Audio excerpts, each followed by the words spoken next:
We're in a race where AI isn't just a tool, it's rewriting who wins. So, are you leading with edge or being edged out? Today, we're diving into what it means to stay sharp, where performance, relevance, and career leverage are being redefined by AI. And today's guest, Andrew Oxley, is an executive coach, leadership designer, and a guide for high performers who refuse to plateau. He helps leaders shift from good work to edge work, raising not just activity, but impact. So, whether you're scaling a team or evolving your mindset or navigating to the next wave of automation, Andrew's insights will help you lead differently. If you want your people to stay ahead while tech accelerates around you, this episode is for you and it will guide your activities in this coming year. So, let's welcome Andrew Oxley. Hi, Andrew. Thank you very much, Sam. Appreciate you having me here. Yes, absolutely.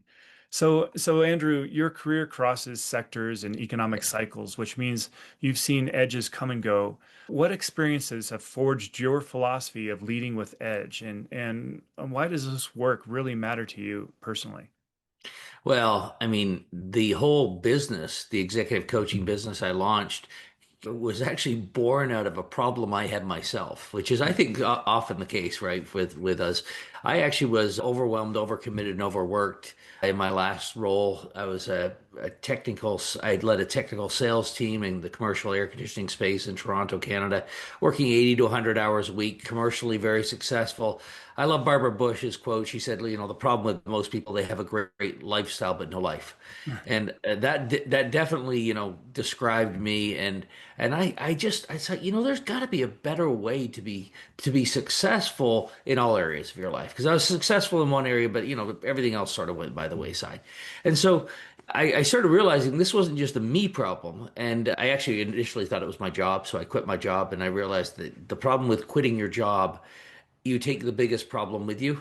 Because I just went and recreated the same problems in my next life, in my next iteration.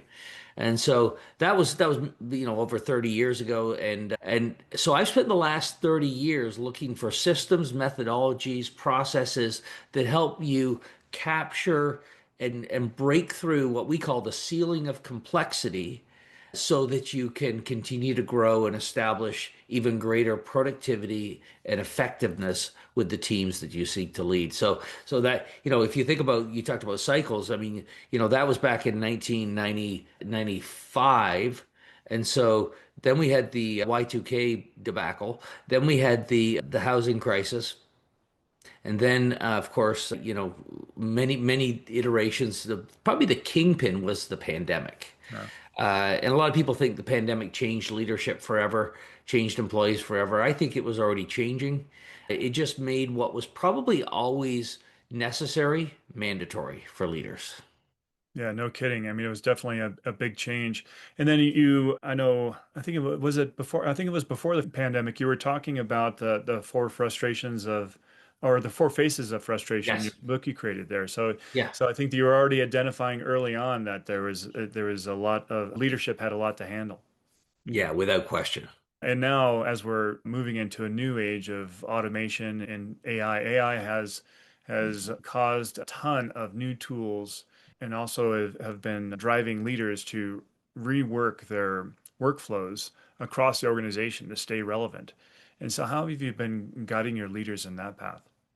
Yeah, and it's interesting because a lot of leaders that you maybe leaders you work with that I work with, they're more senior leaders, and so often they're like, this AI stuff, it's just another fad, it's just another thing. And so if your listeners are dealing with that, or maybe even thinking that themselves, I would just argue it absolutely is not. Now, convincing someone of that is a bit of a challenge, and so as with most things, you have to start slow before you can go fast.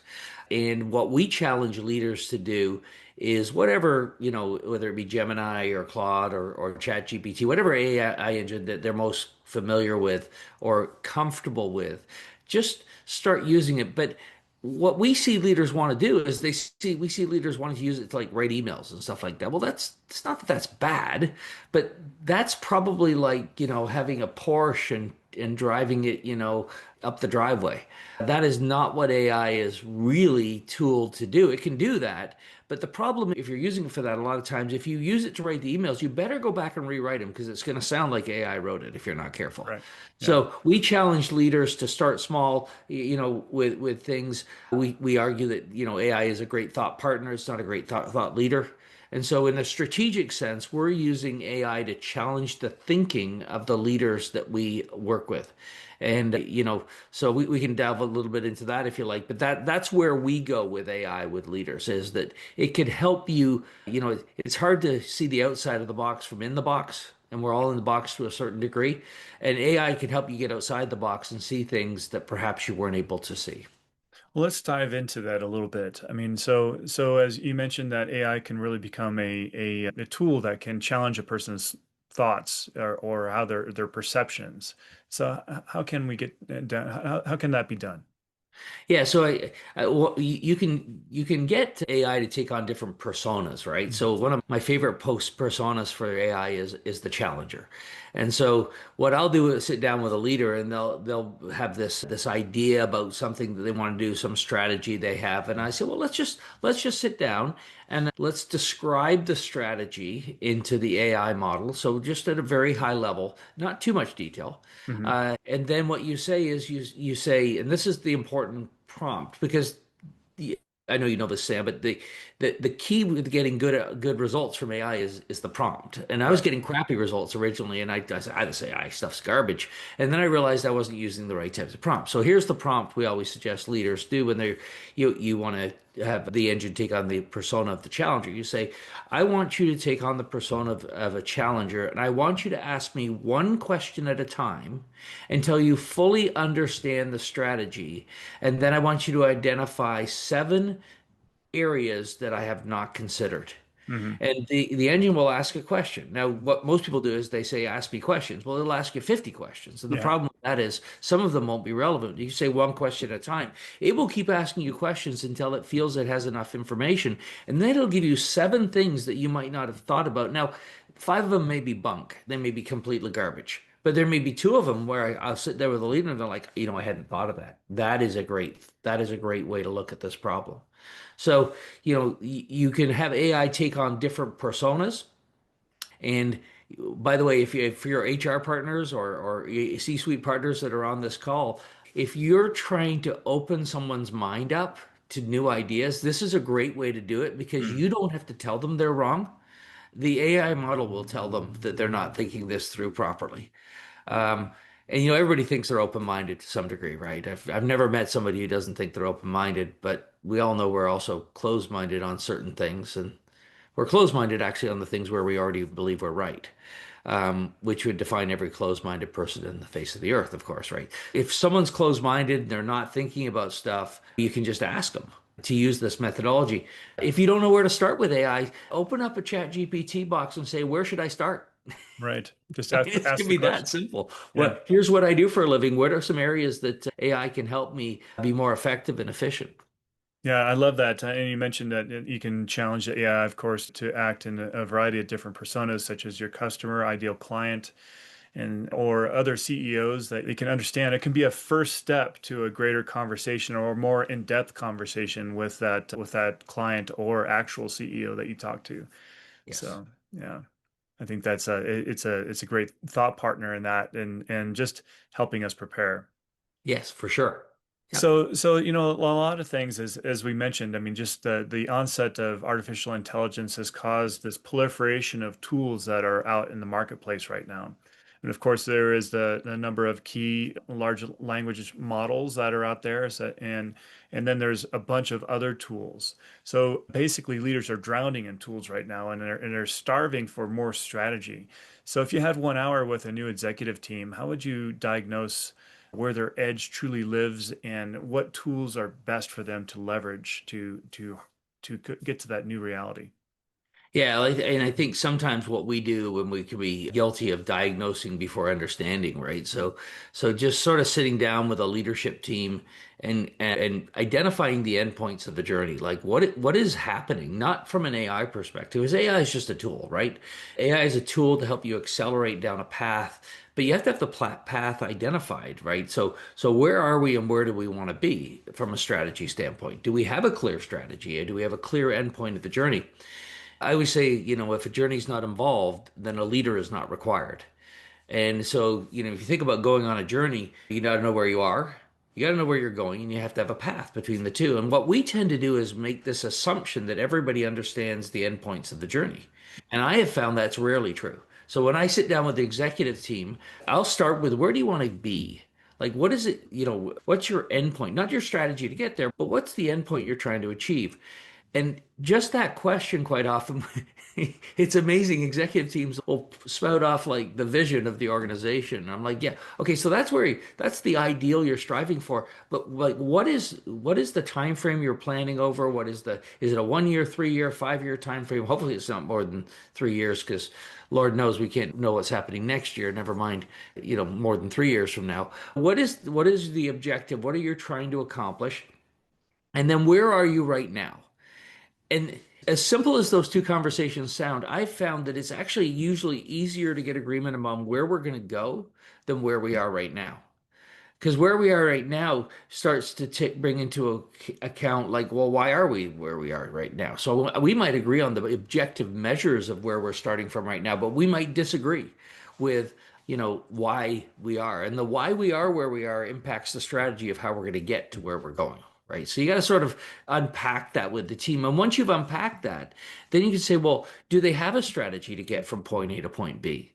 If they do, then you can start using some of the large language models to pick that apart and look at where they might have some blind spots and stuff. And or what questions should you be reviewing? If you know the answers to these questions before you sit down with the executive team, I would actually use the a large language model to design what questions you should be asking the team. Hmm. So, what are 10 questions that I should ask the team to uncover what blind spots they might be encountering? If you don't know, then you can actually do it with the team right there. What's cool is if you have like 7 members of the executive team and you have them pull out their laptops, right? And you have them enter some questions into, you say, Chat GPT or Gemini or whatever they're using, or Claude, and you'll find that they all get different answers Yeah. because they used a different prompt. Hmm. And so don't necessarily mandate the prompt they use. Let them design the prompt that they're going to use, because the feedback they get, they're like, well, I got a different set of questions. And sometimes the questions that one person's gets are going to be so much better because they frame the problem so much better for the AI model. Yeah, that's a great nugget. I mean, because I think that's where the skill of a lot of leaders are in consultants as well is really knowing how to ask the right question Right. and maybe asking it in different ways and with different tools or different people to get the right answers or they get they get the answers that are most meaningful for you. Yes. So you were talking about, strategy sessions with leaders and how we can use AI in that context. In this past year, I mean, just between the US and Canada, overall, there's been a lot of fits and starts. And I know Canada is redefining itself. As you guide businesses into 2026, what are the top strategic elements with the economy and where the world's heading that you're having them focus on? Yeah, so I mean, it was interesting. I was doing a strategic planning session just last week with a company, and the last time we'd done one was pre-Trump and pre-tariff. Now he'd been talking about tariffs, but nobody really knew how that was going to play out. In fact, they were in the construction industry, and they said they were at a conference in April of last year, and everybody thought the economy was going to boom, construction was going to massively continue to take off, and of course, it just you know nearly everybody in that industry is off 30% at this point from what they expected to be happening in 2025. I think that what has changed between now and then is that the market has got used to the fact that we have no idea what's going to happen. I think people have sort of got to the point where, like, we're not sure. We have to have a lot of contingencies associated with what could occur based on, the political forces that are at play that we have no control over whatsoever. Now, in the construction industry, which I do a lot of work within, the sentiment tends to be at this particular point that there is so much pent-up demand that barring some black swan event that they can't see right now, there's probably going to be pretty good robust growth over the 2026. Black swan events are exactly called black swan events because you don't know what they are. So the question then you could use AI for is what are some black swan events that could completely derail the plan that we actually are putting forth here, based on the current political climate. Now, but you're in Canada, are you, Sam? No, I'm down in the United. I'm in Colorado actually. In Colorado, okay. Yeah. So, I have a lot of Canadian friends, and they it's interesting because, the tensions between Canada and the US in terms of trade are very high. Hmm. But the tensions between the US and everybody are pretty much high at this particular point. It just seems to be a very much a chessboard that's never set. Hmm. And so I've got clients that are literally importing things over from overseas, and the tariffs are changing as the material is on the boat coming over, the ship coming Yeah. over from overseas. So it's pretty hard to plan in a context like that. So you have to look at, like, what's the worst case scenario, what's the likely worst case scenario sort of thing. But you can use AI to sort of model that pretty easily. So one of the things is that you were mentioning is that there's a lot of things that executives need to juggle right now, and attention is the new scarcity. So can you walk us through a daily focus routine that takes that strategy down to execution, that helps leaders really execute with intent and some certain metrics to match to actually track for success and so forth? Yeah, and depending on obviously what industry you're in, Yeah. some of this might morph. But I think that one of the things that I tell leaders all the time, I believe Microsoft Outlook has done more to destroy productivity than any other invention in the history of mankind. Yeah. I watch people, and they're tied to Outlook, and they're watching their email constantly. Look, I think we all want to be responsive. What I have found is that when you're responding to emails, especially if you're at a senior executive or a senior level of leadership, if you need to be responding that fast, that's a problem. I just finished re-listening to a book by General McChrystal called Team of Teams, and he had this great point and he was, of course, in charge of a joint strike force that operated when ISIS and Al Qaeda were sort of blossoming back after the initial invasion in Iraq, and he said they couldn't respond fast enough, and he said what they did was they got the teams to share all this information Yeah. because he could sit in a task force room and see TV screens with stuff that was happening all over the world, and he could see what that team was doing. That team, he said, so the danger is when you have that much access to information, is that we think, well, I should make the decision then, Hmm. because I have the information to make the decision. So why shouldn't I make it? I'm clearly better. I have more experience. And he said that it's counterintuitive, but the more information you have, the more likely it is you will make a decision that probably should not be made at your level. So if you're tied to your email, the question I would ask your executives is, should you be making those decisions? Are Hmm. people looping you in stuff? It's great to have visibility into what's happening in your organization, but the more visibility you have, the more likely it is you're going to start making decisions that you probably shouldn't be making. So I would use that as a filter. First of all, how engaged am I into the tactical operation of the business? And do I feel like I should be because I have the ability to make these decisions? That's what I do as my compensation consultant. And sometimes when I'm working with a mid-sized organization, I'm floored when I see the CEO walk into the room and want to be involved in regular meetings and as part of the compensation process. And I'm just like, okay, it's like, let me work with the team and we'll make these decisions. We'll come to you at certain milestones to get your buy-in. So sometimes I see that a lot of leaders have a hard time delegating to others and staying out of the minutia. And I think that Yes. really stalls a company. Yeah, there's this great story about Steve Jobs that he wouldn't allow a billboard to go up in Missouri that he hadn't blessed. And so I think a lot of times leaders take that and go, oh, well, that means you got to be in the details. And there was very specific details that Steve Jobs was involved in. He wasn't involved in all the details. What he was involved in was the critical decisions, like the image that Apple was projecting into the marketplace. He had decided that was one of his critical functions, right? So I think we got to decide where are the leverage points where we really need to be dialed in. But if you're dialed in on everything, you're dialed in on nothing, right? You're robbing people of the empowerment to make those decisions. So whether it works or doesn't work, it wasn't their decision. If it works, they feel no ownership, and if it doesn't work, they don't feel any ownership either. So going back to Outlook, so that I would just say, to me, that's a barometer Hmm. for how tactical you are. I don't think this has changed. I think technology has made it worse. But if you go back to Rockefeller, Yeah. he would identify three things he wanted to get done in a day. What are the three things I want to accomplish today? And if Mm. I accomplish this, I'll feel like I have gained momentum in the business and I've moved the business forward. I guarantee you, if he'd been alive today, he wouldn't have said, make sure my inbox is empty. That would not have been on his list, Right. right? Now, I'm a big believer in getting your inbox to empty, but how you do it is critical. I think that if you've got 2,000 emails in your inbox, that's probably a problem Hmm. because you're spending too much time scrolling up and down looking for what you should be working on.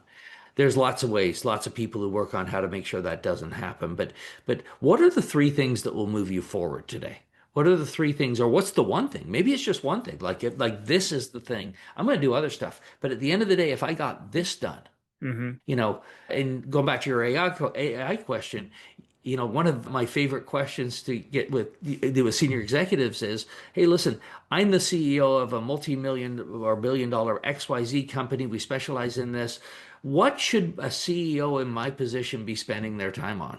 And I guarantee it's going to spit out a list that you're probably not spending much time on right now. Yeah, I can imagine so. But as we move that to the other executives on the team, Yeah. it's really as we were t saying is delegation is key, making sure that everyone is accountable for certain metrics or elements so that they feel ownership and that they're driving that towards success, right? Yeah. So I think that that's really important as far as delegation and making sure everybody's working towards a singular good. I think two of the most important tasks of a CEO are ensuring that there's transparent sharing of information across the organization. Hmm. So that starts with the executive team. Are they sharing? And by the way, not just sharing the information on a need to know basis.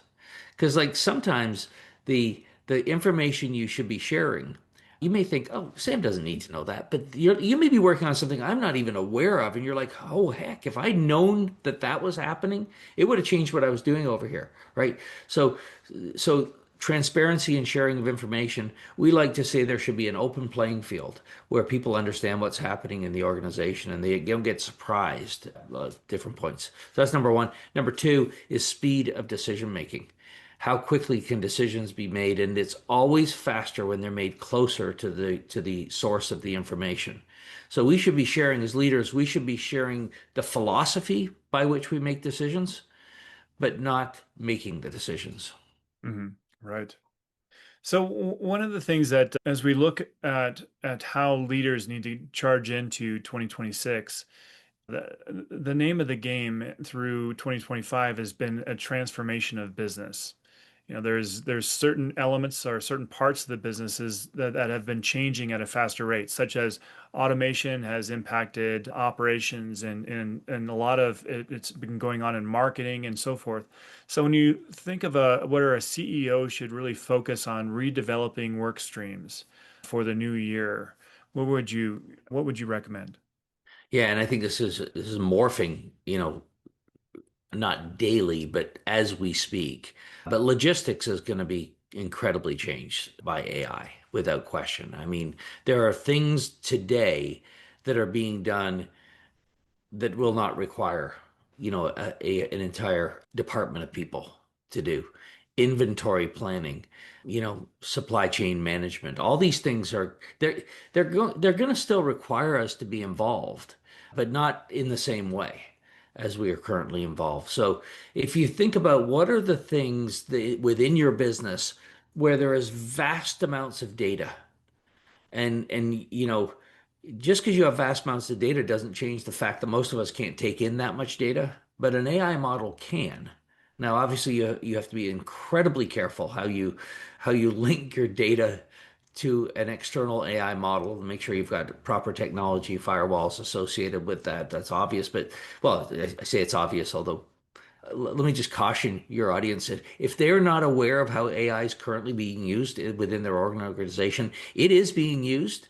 And it's probably being used in ways you don't want it used, and you are probably exposing certain information about your business to the external world that you don't want exposed. So, one of the things I think you need to do is do an audit of how it's being used currently by your organization to make sure that you're not divulging things into the marketplace that you don't want to be. One of the great advantages of being a privately held firm right now is if you do just an AI search on a privately held firm and ask what their strategy is, you won't get much back. Right. Hmm. But on a publicly held firm, you get tons of information. So you can actually, if you're doing a strategy session, you can say, my top three competitors are XYZ. Help me understand their strategy and help me understand how they're using AI in their continuing operations. And you'll get a absolute myriad of information. Hmm. And by the way, if you're publicly held, they can get that same information on you. Yeah, yeah, for sure. And I think that's a big piece, as you mentioned. I mean, having data security and privacy should be a new focus for executives as this technology develops, because it's going to be pervasive in how it looks across systems and so forth. Yeah. So I think that's a good call out for the new year. Now, what other areas you think that they should be focusing on in 2026? Yeah, well, obviously the AI attendants that have proliferated in terms of customer service now, you know, I would just caution executives around this because there's nothing more frustrating than getting on the phone and you have an automated attendant tell you they're an AI attendant and you're like, well, obviously not, because it gets you into a doom loop. So if I was a CEO, call into your call center, call into your whatever AI model. You probably got some sort of AI attendant helping, and just measure your frustration level. Hmm. Because or have someone who doesn't understand your industry maybe call in and just sort of check in because I'll bet you it's more frustrating than you think it is. If you go talk to a few clients, you're going to find out that they're not very pleased with the way they're being served by their AI attendants. Yeah. So that's one area that's certainly proliferating. It's in some cases companies are doing it well, and some companies are doing it incredibly badly. Yeah, and I think that's a good point. You really have to evaluate the readiness for that. I mean, so as 2 years ago now, and there was I was working with some uh, pretty forward-thinking companies, and they were really eager on the AI front and using it for employee training and using it for even doing evaluations of recruiting, or recruiting people into their organization, and some of that really rubbed the candidates the wrong way. It's like I had a story of one of the executives came up and told me, so like, oh yes, my daughter was so excited. She got this opportunity to work at this big Fortune 50 organization, and she was excited for the first interview, and that first interview ended up being with an AI avatar. And she was very disappointed. So it's like that first impression is important. But here's another thing. And this just happened this year. I had to get my car serviced at a mechanic, and he was a new mechanic in town. And as I called into his office, I mean, he's a one or two person shop, and so he's not available at the front desk all that or to answer phones. And so, but he had an AI actually answer the phone, and it was smart enough to give me status on where the vehicle was in this process and the in getting fixed, and what was the current issues and things like this. And so I was quite impressed with how advanced that AI was, and it was helpful, more helpful than getting just a voicemail, right? So or going to that voicemail box. So I think Yeah. evaluating readiness is really important there. Yeah, we always say, when it comes to people, aim for effectiveness, not efficiency.